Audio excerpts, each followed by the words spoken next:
Трансляции, да? Да, не идет почему-то. Ну, давай попробуем, да. Хорошо. Ну, перезапустим тогда, да. Вот, все, пошло. А, пошла? Ну, хорошо, супер.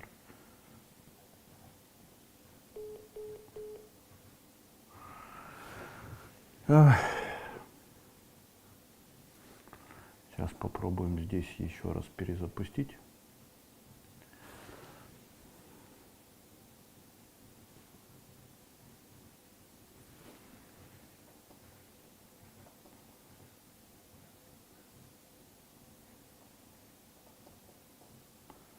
Сейчас.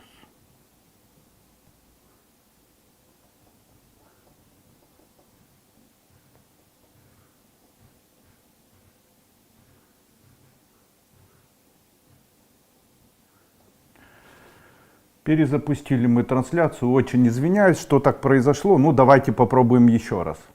Итак, меня зовут Андрей Андреевич Дуйко. Сегодня у нас трансляция посвящена здоровью. Извините за небольшие вот такие сложности, которые есть. Идет трансляция, да, Женя?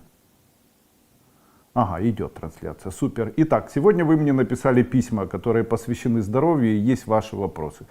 Давайте я постараюсь на эти вопросы ответить. Сегодня трансляция идет одновременно в YouTube, а также она идет в Instagram. Поэтому я вижу ваши вопросы, которые вы ставите онлайн.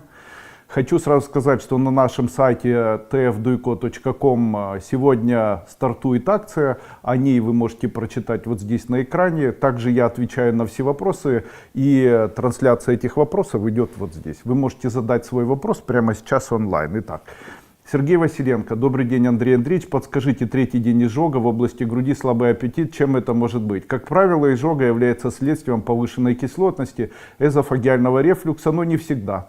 Это может быть еще и следствием повышенного у человека инсулина или даже глюкозы. Да, кстати, очень часто именно сахарный диабет второго типа может быть следствием ничем не сбивающейся глюкозы. По моему мнению, вот мое лично, чем устранить? Ну, самые простые препараты.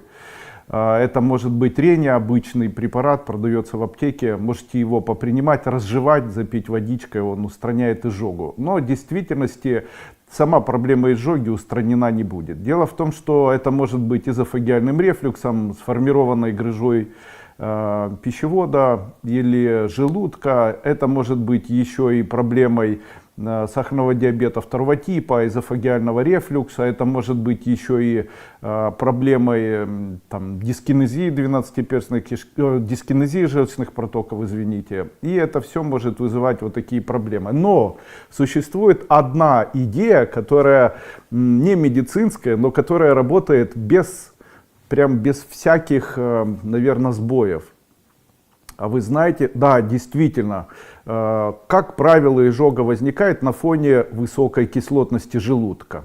И да, действительно, это можно любыми антоцидными препаратами снизить, но а почему? Почему возникает высокая кислотность?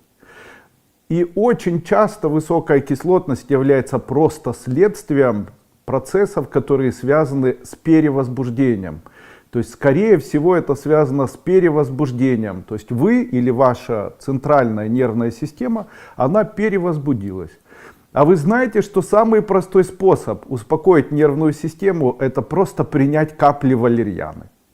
Я говорю серьезно, когда люди начинают принимать соду или там что-либо принимать, то, или препараты по снижению кислотности, то они должны знать, сама проблема не решена, и скорее всего перевозбуждение вашей нервной системы будет происходить дальше. Поэтому очень советую людям, у которых есть повышенная кислотность или повышенная возбудимость. Почему возбудимость происходит? Это может быть на фоне принятия алкоголя, это может быть на фоне большого количества кофе, любых возбуждающих веществ. То есть это может быть переизбыток чеснока, ярких вкусов, это может быть переизбыток нервных состояний, стрессовых ситуаций, бессонница. Это все может приводить к таким появлениям, к проявлениям вот таких проблем. А еще забыл сказать, это может быть следствием еще и, специи, это может быть следствием еще и аллергии, потому что если весной появляется изжога, это может быть следствием аллергии. Как раз в данное время аллергия, она очень имеет яркое, агрессивное вот такое проявление, которое очень заметно. Очень рекомендую, если у вас есть аллергия, попринимать дополнительно кальций. Также хочу сказать, что если есть аллергия и есть высыпание на теле, то кальций принимайте еще и дополнительно с витамином D3, дефицит которого, кстати, наиболее проявляется как раз вот в это время окончания апреля, начала мая. Ну и теперь самые уникальные, наверное, мои рекомендации, из-за которых в большинстве своем люди и смотрят мои видео. Почему я решил такие рекомендации давать?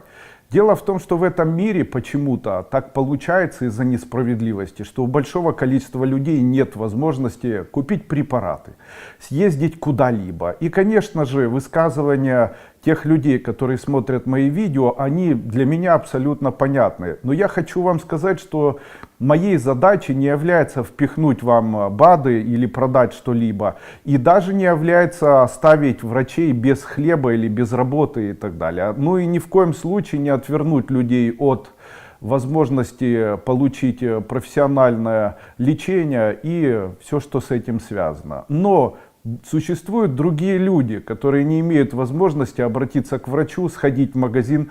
Есть люди, у которых не хватает пенсии или не хватает денег на то, чтобы принимать какие-либо препараты. И вот на помощь, ну хотя бы временную, могут обратить внимание на такие видео, которые создаю я, где я рассказываю или даю рецепты, которые связаны с народной медициной, с народным опытом. Да, часто народный опыт может быть недостаточно эффективный. Тем не менее, хочу сказать, что за века люди начали подмечать определенным образом определенные моменты. И это народная медицина, которой очень большое количество времени или лет, она тоже заслуживает своего внимания и может иногда помочь людям. Ну вот, допустим, с изжогой. Человек говорит, у меня есть изжога, каким образом мне можно помочь? Ну и я ему говорю, Ренни. Человек говорит, нету Ренни, ну соду выпей. Нету, сода, кстати, не всегда помогает и не всегда хорошо. Тогда что делать, Андрей Андреевич, если ничего нет? Ну, если ничего нет, то можно сделать так. Нужно взять коврик, на котором иголки. Кстати, имейте такой коврик, положите такой коврик себе под спинку. Иголки не обязательно острые, есть такие аппликаторы, они продаются практически в каждой аптеке. На них на мягкой ткани пришиты такие пластмассовые якобы иголочки, круглые, как пятачки. Я не помню правильно, как он называется, чей-то аппликатор. И вот такой аппликатор, вы знаете, если лечь на такой аппликатор спиной и засечь время, то где-то через 2,5-3 минуты у вас перестанет появляться изжога. Ну, жестко. Второе, как устранить изжогу. Холодный душ.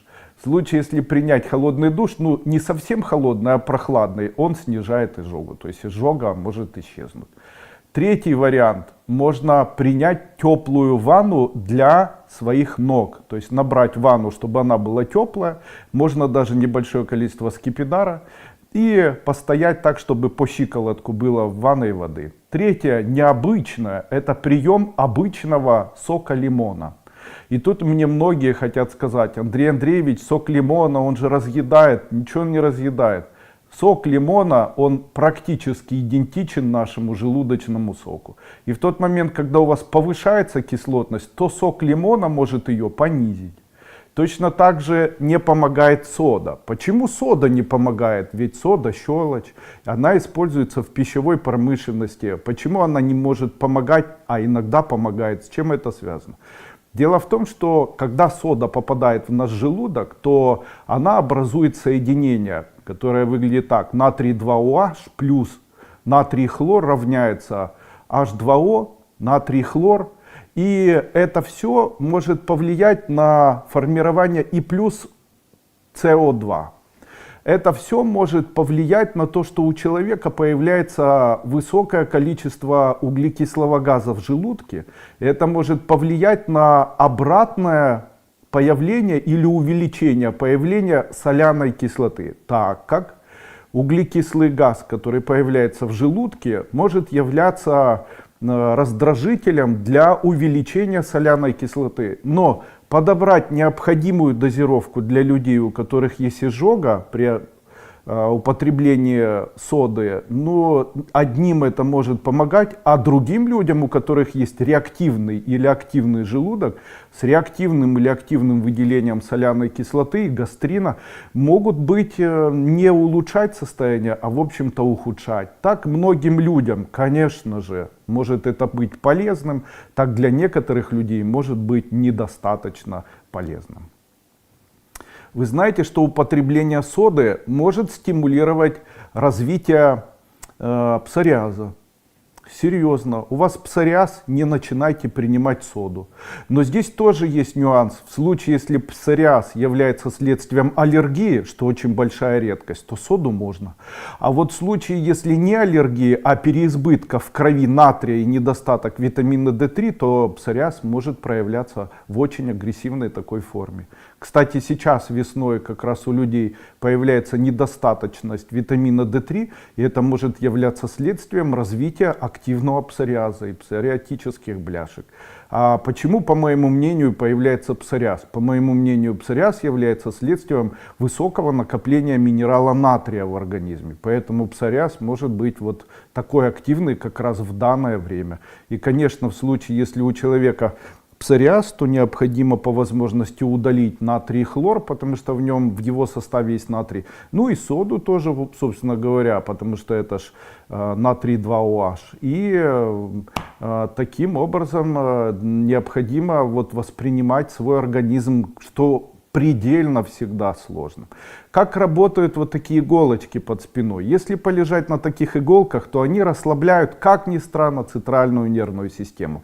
За счет выпускания и как бы ингибирования и выведения адреналина, который в большом количестве, скорее всего, накапливается, перевозбуждая ее.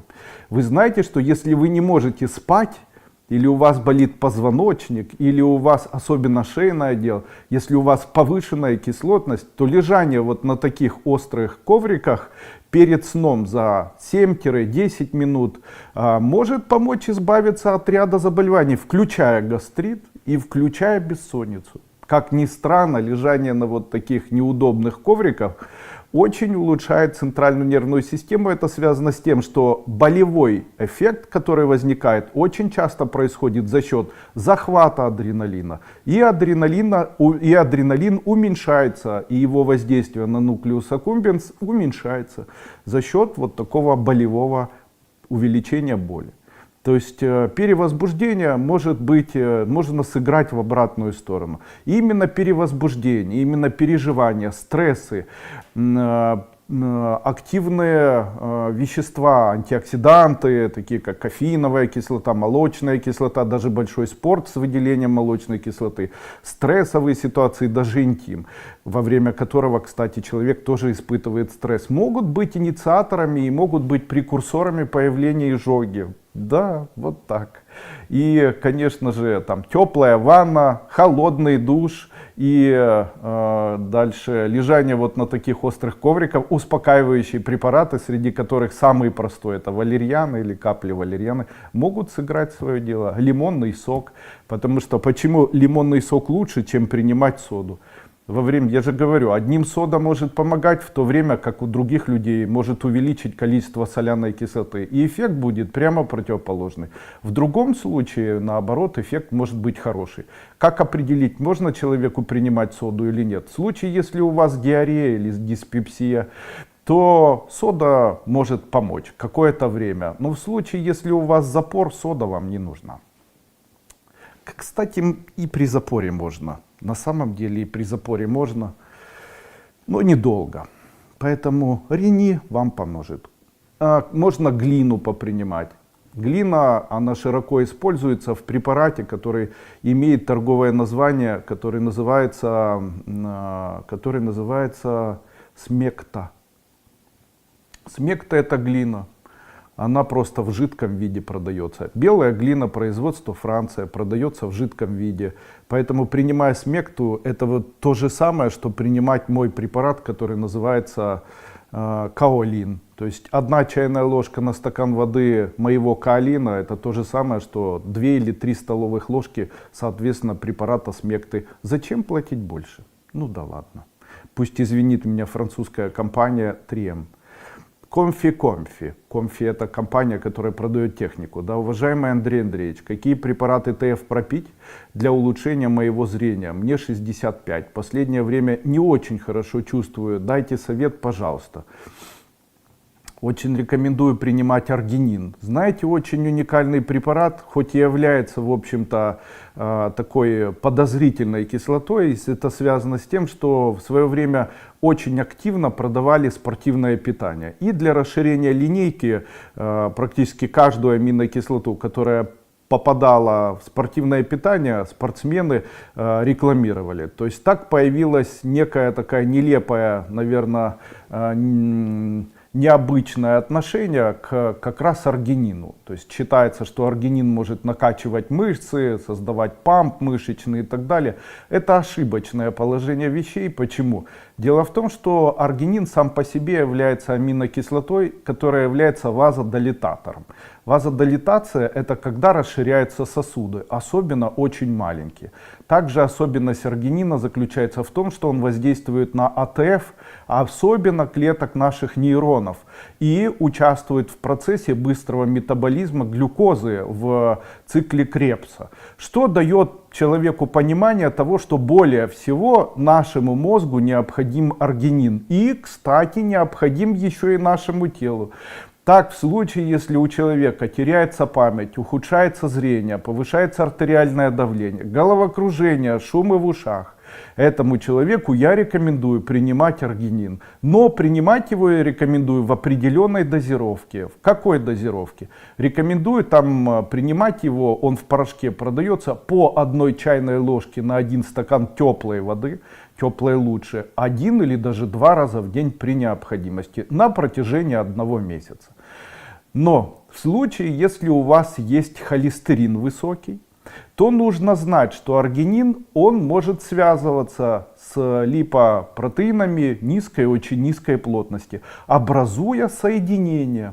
Так как белок аргинина, он может связываться с переокисленными и окисленными жирными кислотами, образуя при этом большое течение, и дальше смешное слово, большое течение желчных кислот. И образование в большом количестве желчных кислот, так как это является освобождением от уменьшением, за счет уменьшения гликолиза печени и сорбации и выведения большого количества желчных кислот. Это происходит за счет увеличения желчных кислот. Именно поэтому аргинин у людей с высоким холестерином может вызвать у человека диарею. Но это может длиться только 1, 2, 3 дня. Вы знаете, что очень часто люди, которые начинают болеть гипертоническим заболеванием, гипертензией, они могут, у этих людей очень часто появляется или повышается холестерин. И, конечно же, на сегодняшний день одна из идей появления у человека гипертонии или гипертензии является следствием как раз развития атеросклероза. И очень часто атеросклероз не имеет таких проявлений, которые человек может каким-либо образом определить. Мы, как медицинские работники, часто определяем у человека гипертонию на основании исследований его артериального давления, которое должно быть 120 на 80. И в случае, если это повышается, то мы обычно это воспринимаем, как нас обучают. То есть говорят, это происходит за счет увеличения объема сердца и за счет сужения проходящих сосудов в теле. Таким образом, мелкие сосуды за счет атеросклероза сужаются, и при этом объем сердца увеличивается. Таким образом, давление растет. И любая вазодилатация, то есть расширение сосудов, может помочь человеку, по идее, возобновить или восстановить. Почему происходит сужение? Оно может быть двухфакторное, это связано с неврологическими, невротическими состояниями, стрессами. Также это может быть неправильным питанием, также развитием атеросклероза, также развитием стрессовых ситуаций всевозможных.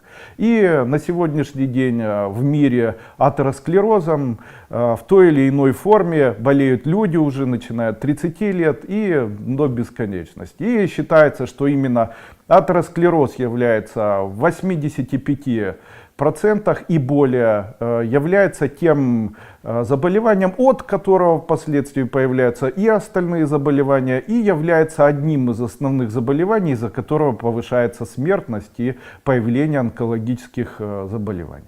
Ну и, конечно, уменьшение атеросклероза и борьба с атеросклерозом является ключевым в ходе лечения любого абсолютно человека. Проявление атеросклероза является проявлением падения слуха, ухудшения зрения, так как появляется макулодистрофия, может появляться недостаточное кровообращение или переизбыток за счет уменьшения или уплотнения более тонких капилляров, ну и так далее. Человек так устроен, что любое переживание приводит к спазму мелких сосудов, дистонии всевозможные, стрессовые ситуации, большой адреналин. Это все приводит в итоге переедание жирной пищи, использование нитратов, которые влияют на человека, как раз приводя в дальнейшем к появлению спазмов сосудов, в итоге тромботизации самых мелких сосудов.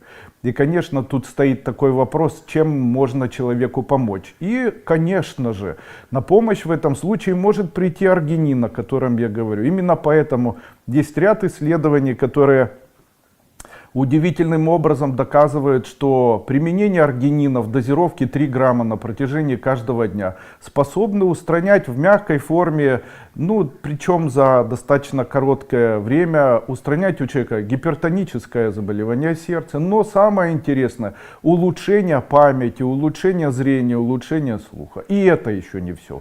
Так как есть ряд исследований, которые говорят, что на сегодняшний день применение высоких дозировок аргинина способны помочь людям, у которых есть яркое заболевание Альцгеймера, и также при боковом амиоспастическом склерозе, а также заболеваниях Паркинсона. И, конечно, это уникально. Только в этом случае совместно с препаратами, допустим, мамантин или абиксы, назначают аргинин в дозировке 3 грамма. И также считается, что очень улучшает действие аргинина прием дополнительно медсодержащих БАДов. Из медсодержащих БАДов я рекомендую БАД моей компании, который называется алгоцин. То есть давайте еще раз. Итак, у человека есть Альцгеймера, потеря памяти, проблемы глаз, гипертоническое заболевание сердца, высокий холестерин. Я этому человеку рекомендую принимать аргинин или по-другому, и он называется правильно L-аргинин. L-аргинин я рекомендую принимать в порошке по 1 чайной ложке на 1 стакан теплой воды 1 или 2 раза в день. В этот же стакан рекомендую добавлять пол чайной ложки моего препарата, который называется алгоцин, в котором находится большое количество меди и цинка, которые как раз помогают восстановить интиму сосудов, мелких капилляров, улучшить состояние АТФ, и улучшить состояние метаболизма глюкозы в клетках наших нейронов, улучшив при этом состояние глии мозга и так далее. Таким образом, очень рекомендую, пожалуйста, пользуйтесь. Не обязательно, кстати, не обязательно принимать мой препарат, это не обязательно. Поэтому в случае, если вы можете найти L-аргинин, то посмотрите дозировку. Обычно в одной капсуле, которая продается в магазине спортивного питания, 0,5 миллиграмма. То есть полграмма условно. Таким образом, для того, чтобы было воздействие, которое необходимо, вам необходимо принимать за один раз 6 таблеток, соответственно. Но вы должны знать, что очень часто так бывает, что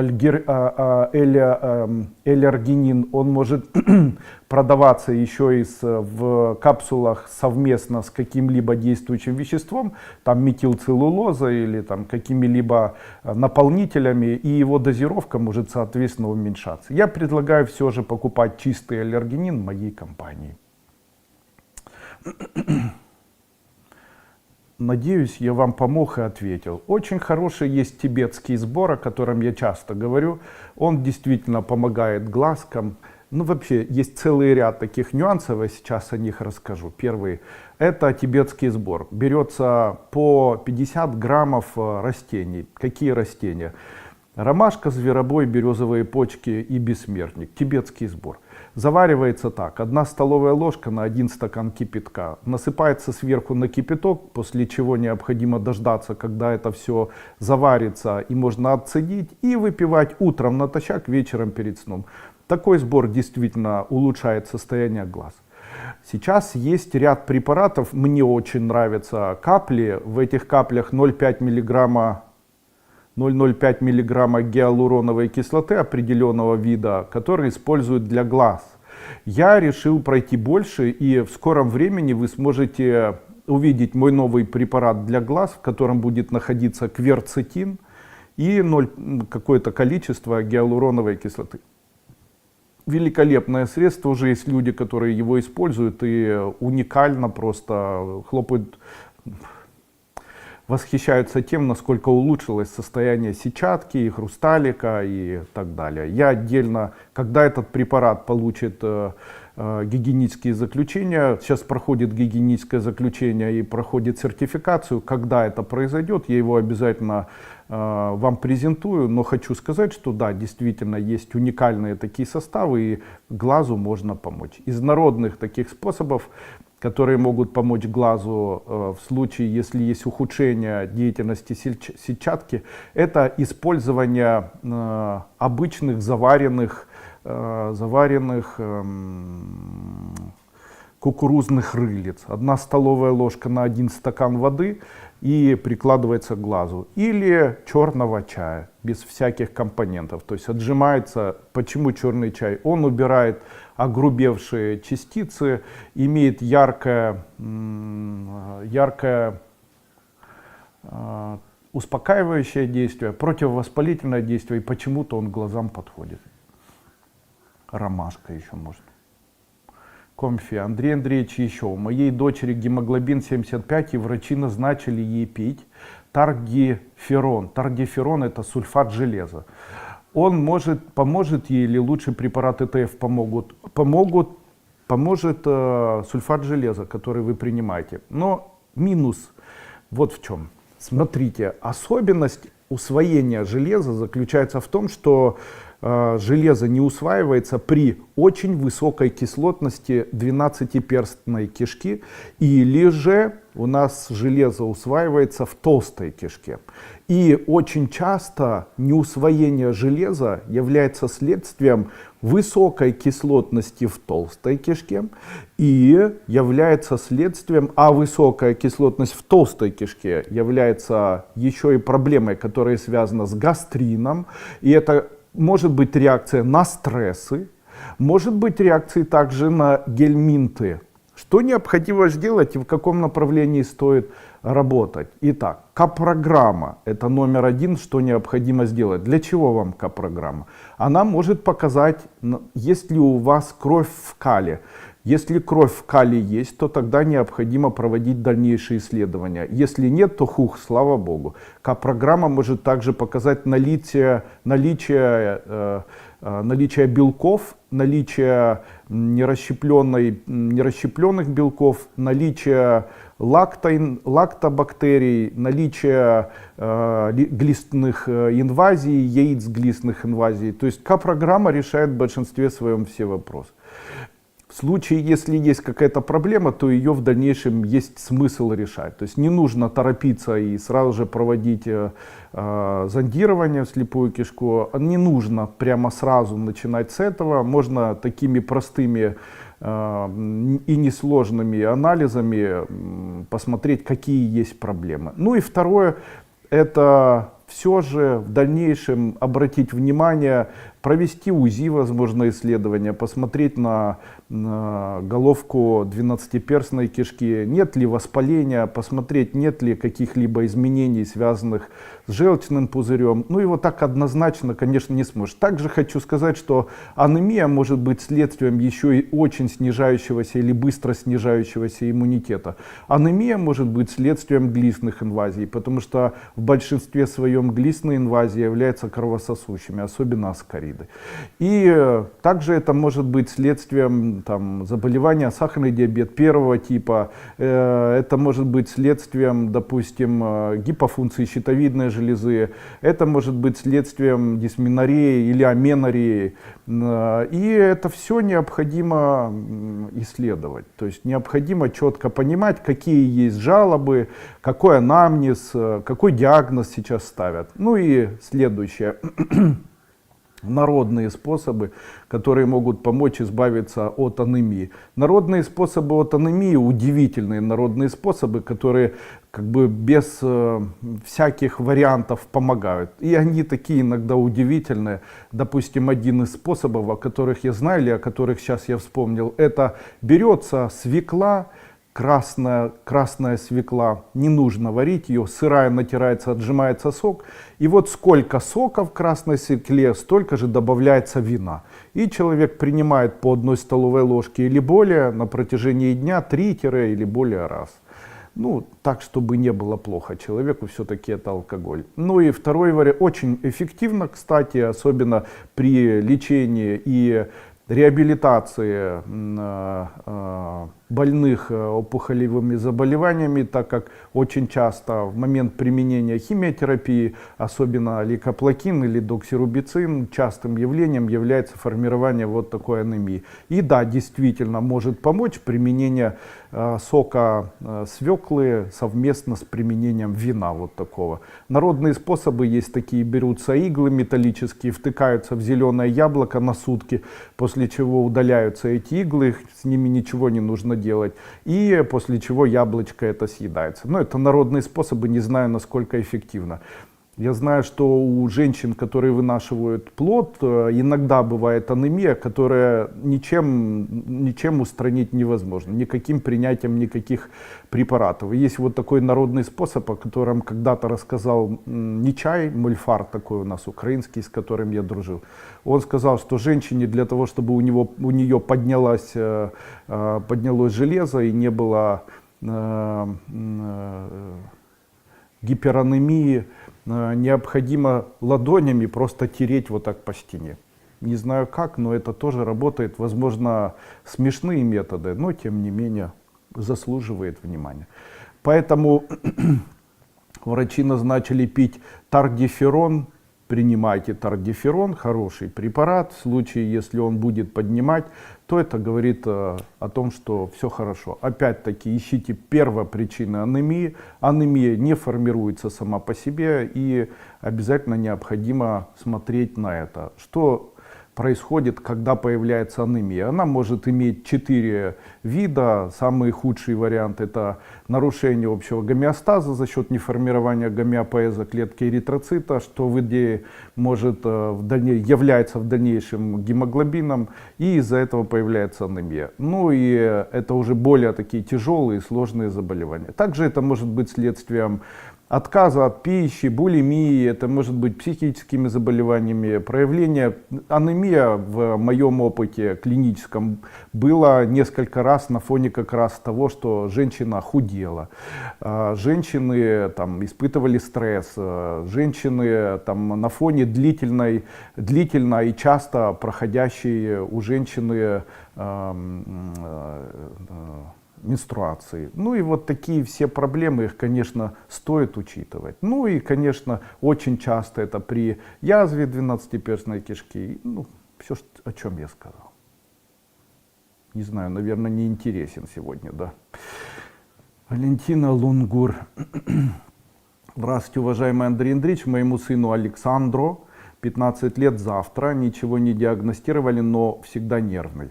Ни с кем не хочет общаться. Лечил АТФ. Может, очень прошу сказать, что не так у него. Мальчики устроены по принципу тестостерона. У мужчин есть такой гормон, он называется тестостерон. При увеличении тестостерона, при увеличении часто при возбуждении каком-либо, оно может происходить в виде непроизвольной эрекции в утреннее время.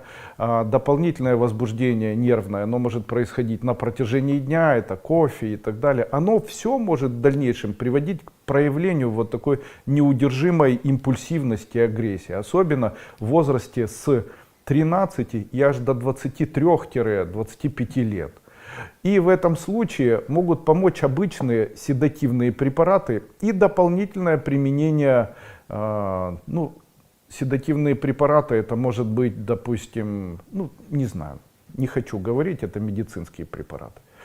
И дополнительно можно давать человеку или ребенку, можно давать дополнительно кальций и L-триптофан. L-триптофан аминокислота, она воздействует как прекурсор на нуклеус аккумбенс, это отдел коры головного мозга, темное ядро прозрачной перегородки, что в итоге может дополнительно улучшить состояние, так как является прекурсором для и серотонина, и дофамина, и может улучшить общее состояние. Но открытие такое, оно может вас чуть-чуть шокировать, но очень часто просматривание возбуждающих фильмов, игра на игровых приставках, просмотр там возбуждающих картинок каких-либо, обнаженных там каких-либо элементов, вот именно это является очень болезненным, так как в дальнейшем происходит сильнейший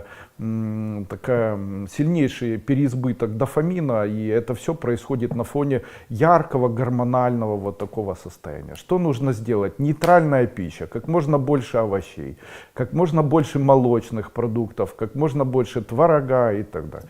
В некоторых случаях в первое время я бы рекомендовал найти и применять бром, содержащие БАДы. То есть найдите бром, содержащие БАДы, которые могут в мягкой форме успокаивать просто ребенка, так как его развитие сейчас в огромном количестве тестостерона не нуждается. Но сделать с этим ничего нельзя, поэтому меньше кофе, меньше чая. Меньше глюкозы, больше молочки, больше овощей, больше сна. Мелатонин на ночь, L-триптофан на протяжении дня, магний, любые препараты брома. И это все может в комплексе прямо улучшить его состояние. Поэтому нервный, ни с кем не хочет общаться, конечно, если так шуруют у него гормоны. Даже температуры могут возникать. Хорошо йод давать таким детям. Йод их будет успокаивать, как ни странно, в этом возрасте с 13 до 23 лет очень часто появляется такая эссенциальная, можно назвать,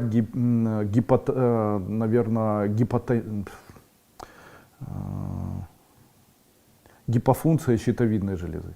Она очень частое явление, как раз вот я такое наблюдал, если давать детям, которые перевозбуждены, дополнительно препараты йода, то они действуют как препараты брома. То есть лучше спят, лучше общаются, это их успокаивает, они лучше себя чувствуют и так далее. Мелатонин на ночь в небольшой дозировке. Мила Витер. Доброго здоровья, Андрей Андреевич. Большое спасибо. И всем присутствующим. С днем рождения школы. Спасибо, приятно. Сегодня у нас 30-е, а день рождения школы было 27-е. Ну, все равно приятно. Наталья, подскажите, пожалуйста, какие препараты помогут при гемолитической анемии? При гемолитической анемии необходим препарат, называется у нас гемонем. Второй препарат называется каолин. Третий препарат называется гемортан. Гемонем, гемостерон, гемортан и каолин. Препараты гемонем, гемостерон, гемортан принимайте по 2 таблетки 2-3 раза в день. Препарат каолин принимайте 1 чайная ложка на небольшое количество воды 1, 2 или даже 3 раза. Все безопасно.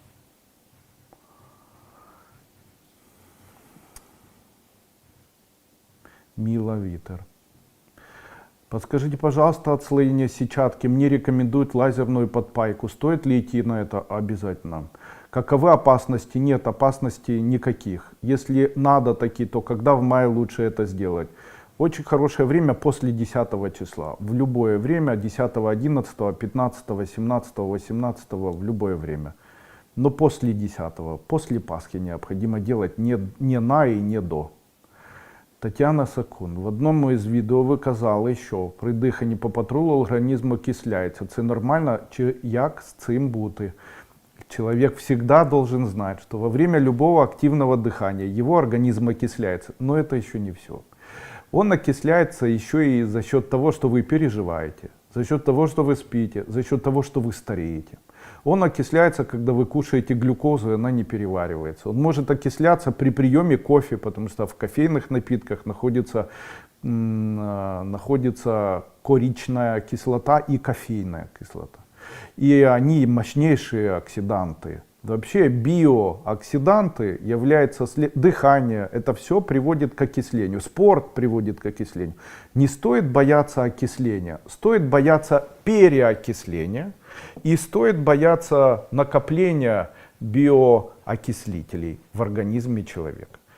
Абсолютно любые витамины, которые вы употребляете, являются биоокислителями нашего организма, в том числе и дыхание.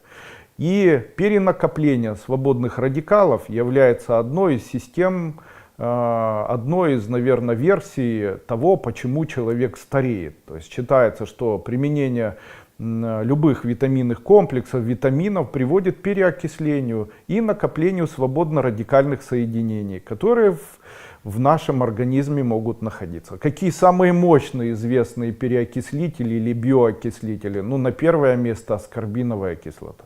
На второе место никотиновая кислота, янтарная кислота. Далее идут такие витамин Е, витамин омега-3, витамины группы В. Ну и завершающим, наверное, это уже витамины D3, там, D1, D2. И можно ли с этим как-то справиться? Конечно. Я когда-то проводил лекцию и даже рисовал на доске и говорил, смотрите, любые радикалы, как у нас все устроено. У нас устроено таким образом, что происходит все на фоне соединений. Каких соединений? Соединений аминокислот. Наш организм, он состоит, как бы он употребляет, он принимает белки. Белки, в свою очередь, белок это грубо мономер, из которого происходят все остальные аминокислоты, полимеры. Они имеют аминокислота, это карбоноаминовое соединение. Карбоны это углерод, соединение с кислородом или азотом. Амин соединение это азот и кислород. Таким и между ними находится радикал. Вот этот радикал, он обычно накапливается в клетках. И в нашем организме перенакопление свободных радикалов может в дальнейшем являться следствием появления перегрузки свободно-радикальными соединениями, и они являются оксидантами. И вот эти соединения, они могут выводиться из организма. Двумя аминокислотами, которые формируются самостоятельно и которые фактически являются веником, клинингом наших свободных таких радикалов, которые накопились, это цистериновая кислота и цистеиновая. Цистеин, цистериновый клинерс. И между ними есть еще одна кислота, которую можно вводить дополнительно человеку в рацион питания, которая может являться фактически помощью и помогать человеку освобождаться вот от таких свободных перенакопленных радикалов на фоне применения биоокислителей. И такой аминокислотой является кислота цистин. Кислота цистин применялась в свое время в удивительном препарате, который разработали в советское время. В советское время большое внимание уделялось радиационному облучению и методам его лечения. И вы знаете, что радиация является мощнейшим биоокислителем, и прежде всего биоокисление приводит к появлению огромного глобального количества антиоксидантов или свободных радикалов. И, конечно, необходимо было находить какое-либо вещество, которое и в советское время открыли аминокислоту, которую до этого момента считали абсолютно бесполезной, но когда провели исследования, то определили, что она является мощнейшей кислотой, которая способна объединяться с свободными радикалами и является одним из самых лучших средств при лечении радиационного облучения. Именно поэтому входила в состав обязательной терапии лучевой болезни, и на сегодняшний день лучшего средства не бывает. В моей компании данный препарат разработан мной, и называется он цистин. Это аминокислота, которую я рекомендую принимать. Что будет, если принимать цистин? Если принимать цистин, улучшается здоровье, улучшается, прежде всего влияет на улучшение общего состояния. Второе, худеешь. Третье, молодеешь на глазах. Четвертое, улучшается цвет кожи. Пятое, улучшается хрящевая ткань, улучшается синовиальная жидкость, устраняет какие-то проблемы мелкие, которые связаны, допустим, там, с усталостью хронической, невысыпанием, не можешь заснуть на ночь. То есть нет какого-то такого одного основного ярко выраженного действия, но уменьшаются лимфоузлы, улучшается иммунитет, улучшается общее такое гармоничное внутреннее состояние здоровья. Но это же тоже плюс, понимаете. Улучшается зрение, улучшается чуть-чуть слух. Сколько времени принимать? Если вы в жизни своей никогда не принимали цистин, то цистин рекомендую первый раз принимать не менее 3-5 месяцев. Это совершенно безопасно. Эта аминокислота, попадая в наш организм, образует при соединении со свободными радикалами цистериновую кислоту или цистеиновую кислоту. И одно и второе нам необходимо в ходе помощи нашего организма по освобождению свободных радикалов, фактически улучшая общее геронтологическое состояние нашего тела. Поэтому не нужно бояться дыхания. Это так же естественно, как жизнь. С одной стороны, дыхание это важно, так как дыхание участвует в цикле Кребса. Конечно же, в случае, если у человека появляется там ряд проблем, то тогда необходимо это все разгружать, и одним из спасателей является как раз применение цистина. Добрый вечер, скажите, как поддержать баланс гормонов, если не рожала? Мне 41 год, последнее время мучительное, и обильные месячные, и слабость от живота, даже тяжело дышать иногда. Что это? Как правило, в случае, если у человека появляется дисменорея, а это все-таки аменорея, да? Дис это нет, а аменорея это много. Вот аменорея, скорее всего. Вообще все забыл. Что ж такое? Ну, скоро вспомню. Итак, в случае, если у человека у женщины появляются активные кровотечения, то это в большинстве случаев связано с формированием миомы. Это, как правило, ну и где-то 90%.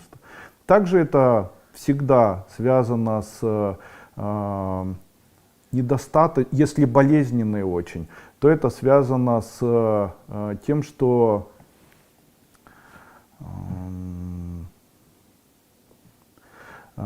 эндометрий не отслаивается и не отходит, как бы собирается в матке. А это должно происходить, именно поэтому болит. А это уже говорит о том, что формируется эндометриоз. Эндометриоз, миома является следствием, как ни странно, желания женщины, по моему мнению, худеть, которое умножено на большое количество неконтролируемых стрессов. А также с уменьшением, возможно, прогестерона, увеличением эстрадиола, или наоборот, или там чего-либо еще. Как правило, женщины, которые ограничивают себя в питании, очень часто имеют цель худеть, испытывают состояние стресса, находятся на стимуляторах, постоянно испытывают стрессовые ситуации или состояния без там, постоянной интимной жизни или при стрессованной такой интимной жизни. При там, недостаточности тестостерона, кстати, такое тоже есть, могут формироваться дополнительно вот такие заболевания, среди которых на первое место, конечно, нужно поставить эндометриоз.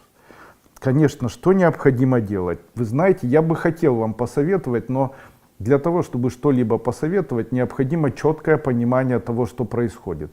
При любом заболевании, которое развивается у женщины гинекологически, необходимо поставить четкий диагноз. То есть, что это такое? Развитие эндометриоза, или это миома, или это проблемы там, фолликул, или это проблемы фаллопиевых труп, или это проблемы какие-либо еще. То есть это гормональная панель, эстрадиол, прогестерон, тестостерон, пролактин. Это осмотр гинеколога в обязательном порядке, без шансов. Проведение ультразвукового исследования, там, дабы устранить формирование и дальнейшее протекание заболеваний яичников. И это все в комплексе необходимо сделать. Поэтому вот, Андрей Андреевич, мне как сохранить или что мне делать, однозначного ответа я дать не смогу. Даже если очень сильно захочу это сделать. Для того, чтобы вам помочь, необходимо все же осмотр гинеколога. Поэтому соберитесь.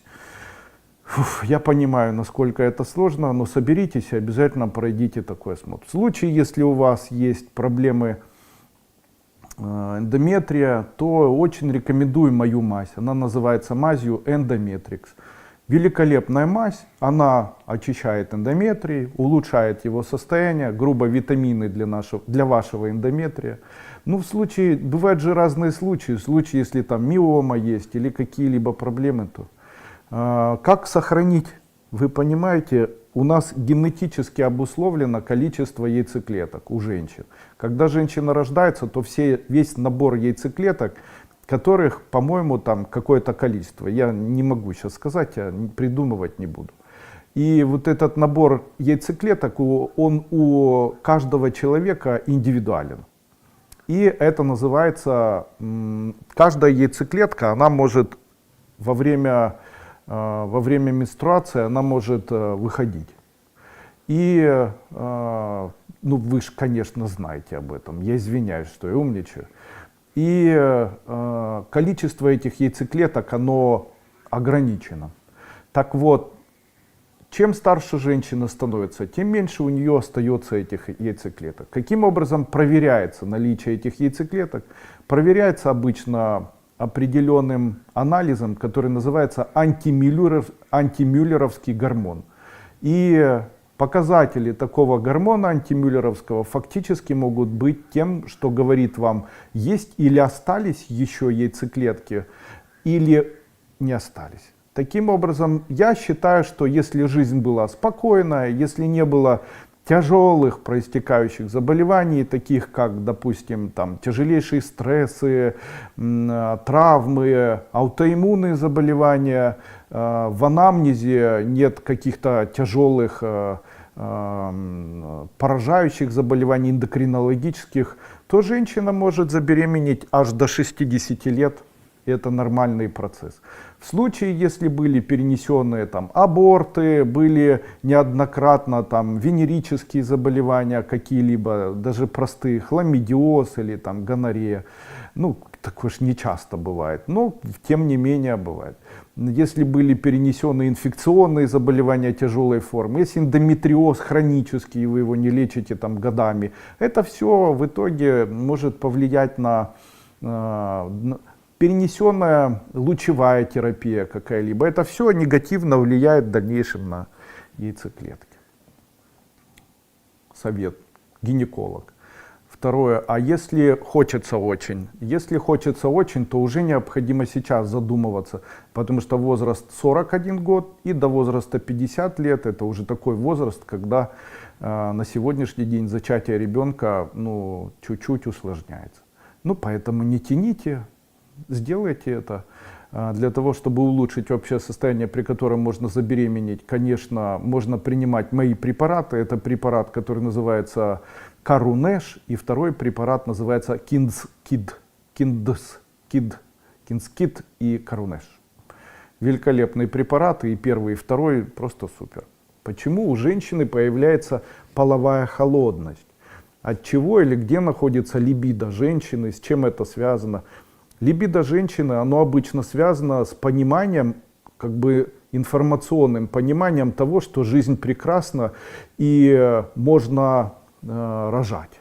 Смотрите, как все устроено. Когда женщина, смотрите, когда у мужчины опасность и мужчина чего-либо боится, когда у мужчины происходит ощущение, что может не быть денег или может там чего-то в жизни не хватать, то у мужчин включается выделение тестостерона, так как он является для мужчины еще и, наверное, сигналом того, что опасность, а значит пришло время размножаться, потому что завтра может не быть.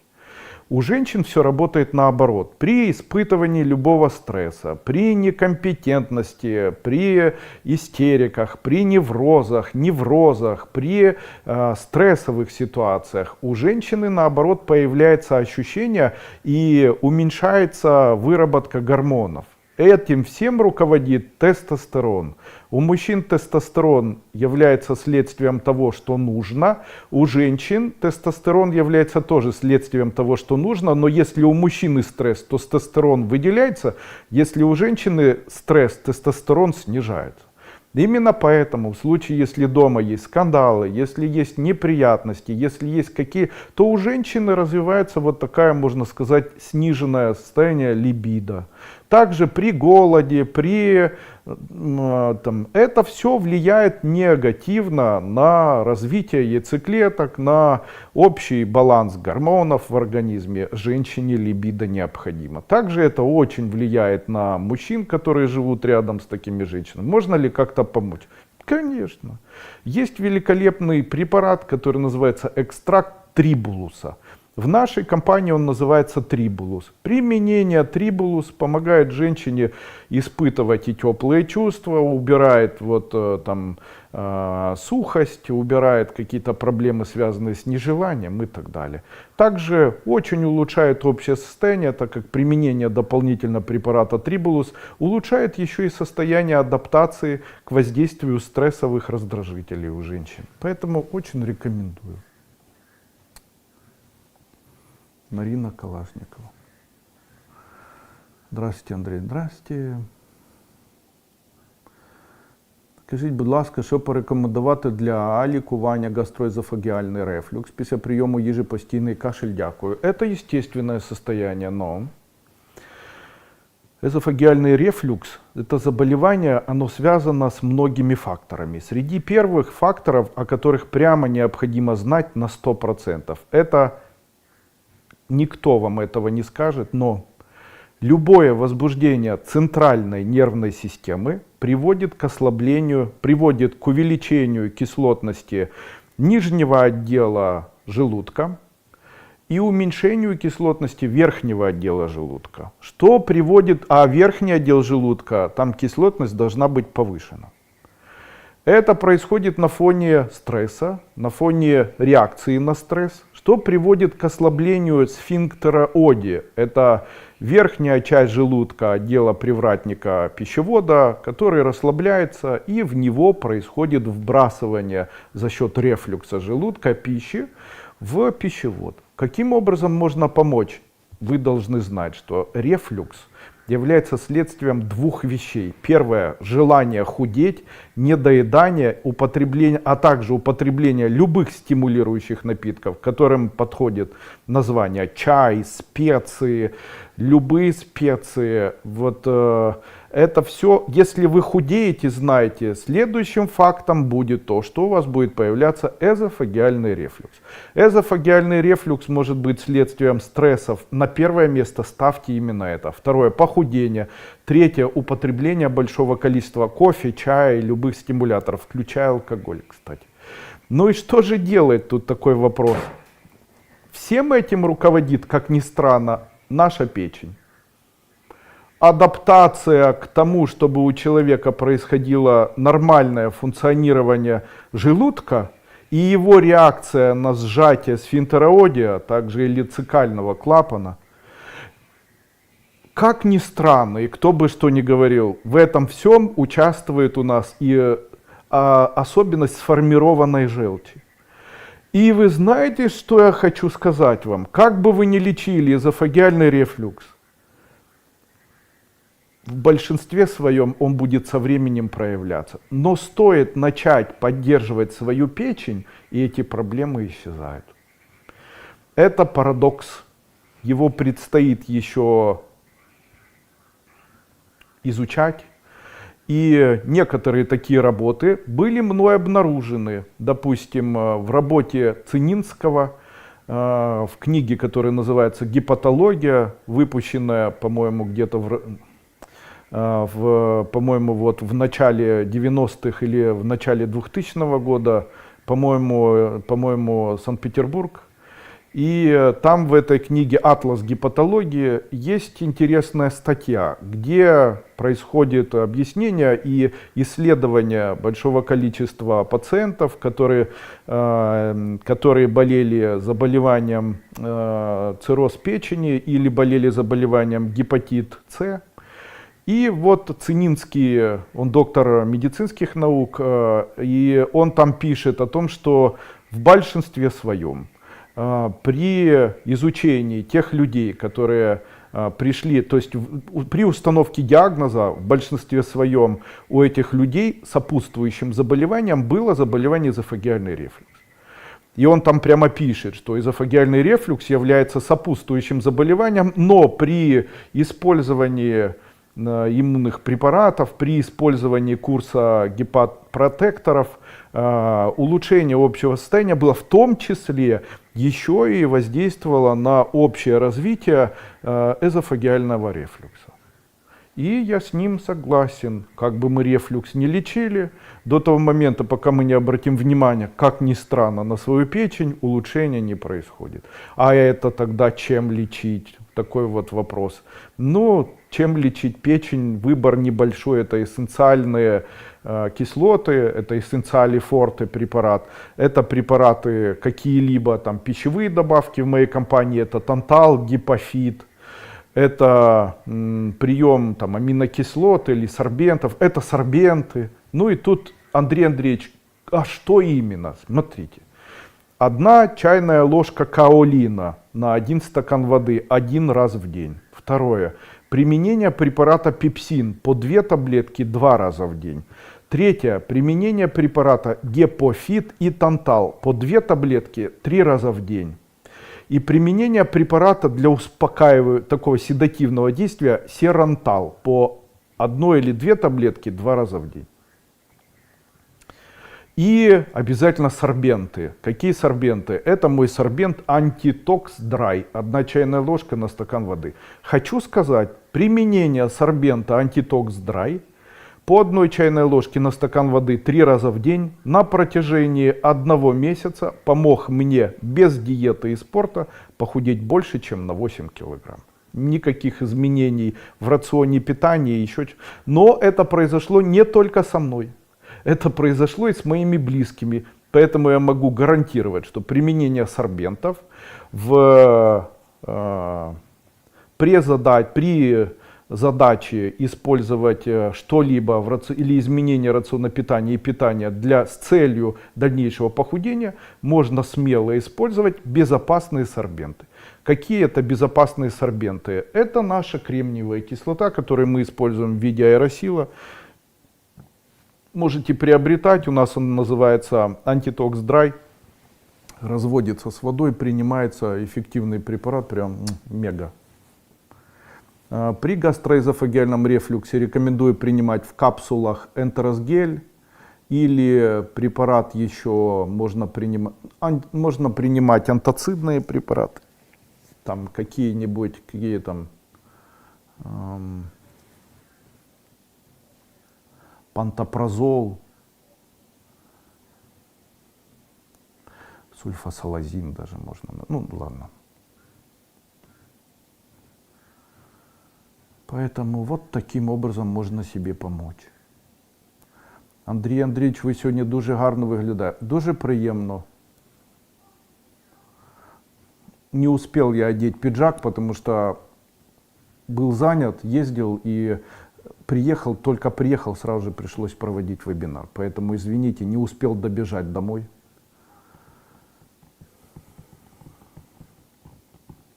Юлия Козленко. Уже несколько дней дергается левое веко. Подскажите, что делать, почему это происходит? Как правило, корешки спинномозгового мозга или спинного канала мозга, спинного мозга или корешки, не так. Как правило, корешки спинного мозга, они могут воспаляться. Это часто происходит на фоне, как ни странно, 3 элементов. Первый элемент – недостаточность аскорбиновой кислоты. Второе – недостаточность никотиновой кислоты. И третье – недостаточность коллагена и стресс, который к этому привел.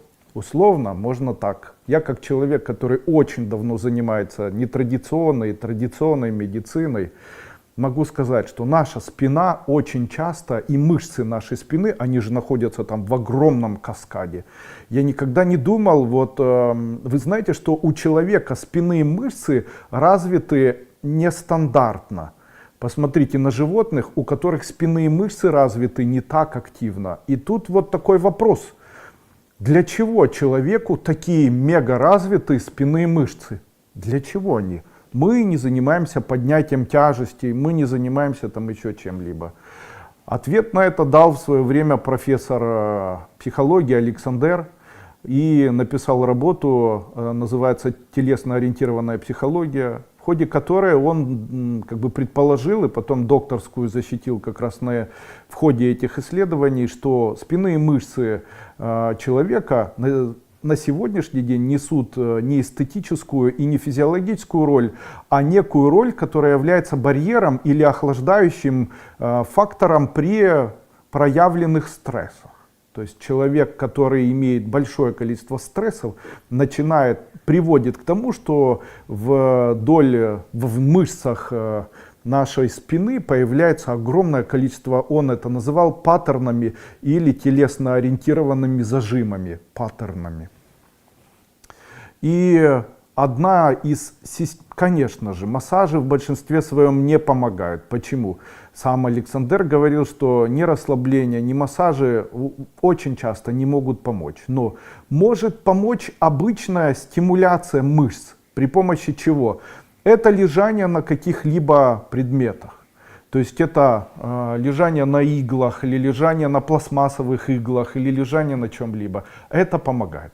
Хочу вам, Юля, посоветовать всего лишь 2 медицинских препарата. Никотиновая кислота, 1 таблетка 1 раз в день. И аскорбиновая в дозировке 1 грамм 2 раза в день. И в это же время купите коврик, аппликатор такой с пластмассочками.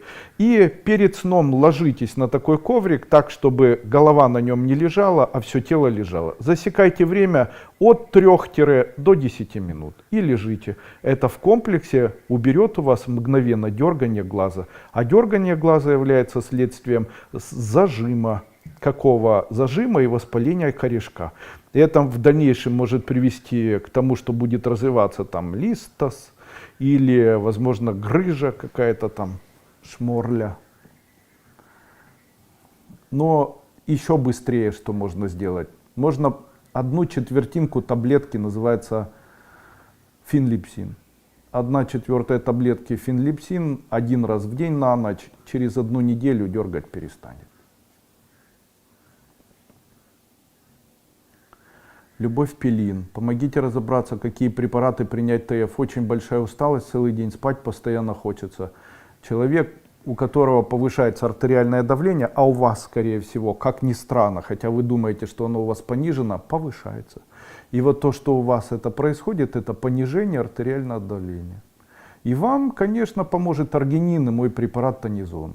Также не забывайте, что неупотребление глюкозы по доктору Берга может привести к тому, что у человека недостаточно своей глюкозы. Глюкоза является жизнью человека, влияя на АТФ и влияя на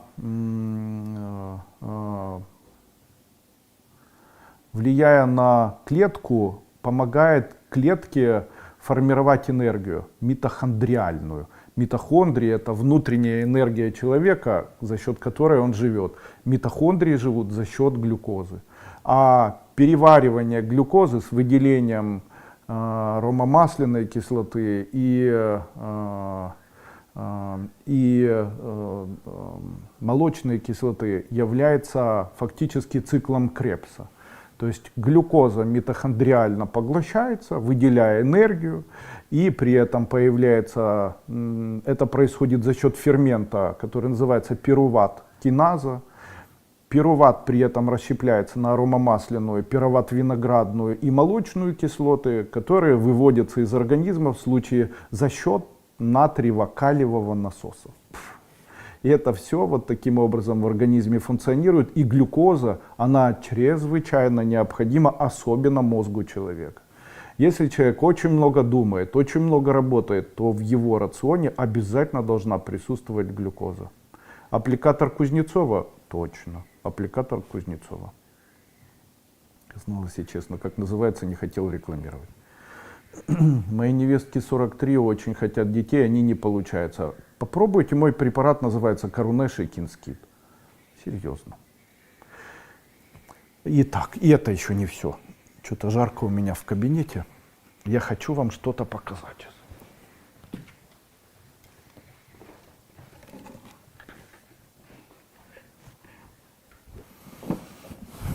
Я знаю, что мы все собрались и здесь решили лечиться, но перед красотой никто не устоит. Я хочу вам показать сегодня наша компания, которой я являюсь соучредителем, потому что это компания моей любимой жены, выпустила вот такой пакет, который называется Mizonia Exclusive Cosmetics, в которой находится косметика. Это косметические средства для красоты. Вот так это выглядит. Ой, вот так это выглядит красиво. Сейчас я это обратно все поставлю. Эх. И здесь моя жена будет удивлена. И здесь, пока я буду собирать, об этом все расскажу. Здесь представлены в большом количестве препараты, которые являются масками для лица и с многими такими действиями. Это избавление избавления от угрей, стареющей кожи, восстановление лица и так далее. Весь ассортимент продукции, очень красивая упаковка, очень удобное применение, очень хорошие запахи для тех людей, кто занимается красотой. Очень рекомендую вот такой пенал приобрести и пользоваться им. Очень эффективные сами препараты. Могу сказать, что я всегда относился к этому немножко с улыбкой, потому что думал всегда, что человеческий организм способен стареть, и это его естественная функция, ничего с этим сделать нельзя. Но вы знаете, я ошибался. В действительности применение определенных вот таких препаратов или определенных масок может помочь человеку, существенно помочь человеку выглядеть молодым и красивым. Доказательство. Моя жена, моя теща, они этим пользуются, и я могу сказать, что я каждый день удивляюсь тому, как они преобразуются и становятся красивыми. Сейчас я попробую все сложить и все-таки вам показать. Еще раз, как это красиво. Наверное, я все неправильно положил, но я надеюсь, моя жена меня простит за это. Я же нечаянно.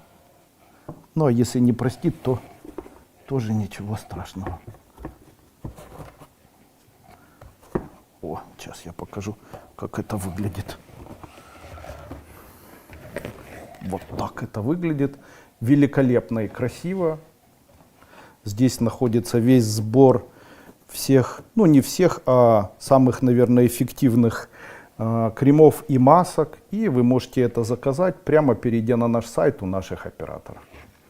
Великолепный вот такой набор большого размера. Все, я и обещал и вам показал.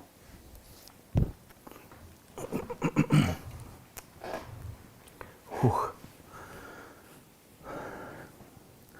Здравствуйте, хочется услышать ваше мнение по поводу хондропротекторов глюкозамина. Продается как спортивное питание. Вообще хондропротекторы, глюкозамины и коллагены, конечно же, являются тем, из чего состоит хрящевая ткань. Также и коллаген, и гиалуроновая кислота является тем, что восстанавливает синовиальную жидкость. Но здесь есть одно но. Я об этом говорил. Это парадоксальный компонент, который называется аскорбиновая кислота. Если аскорбиновой кислоты нет, то хондропротекторы не формируются, даже если вы их напрямую туда колите. Но стоит вам увеличить употребление аскорбиновой кислоты до 1 грамма или до 5 или даже больше грамм на протяжении дня, все вопросы, которые связаны с хондропротекторами, решаются. То есть они усваиваются, они формируются, синовиальная жидкость появляется и так далее. То есть это все между собой вот таким образом связано. Ну что, я желаю всем счастья, успехов и здоровья. Мне жарко, поэтому я буду заканчивать вебинар. До свидания, друзья. По вопросам, все выключу. По вопросам приобретения препаратов со скидкой вам необходимо связаться с нашими операторами или даже со мной, перейдя по данной ссылке на сайт или написав по одному из номеров телефонов или позвонив, которые здесь указаны. Всем желаю здоровья, до свидания.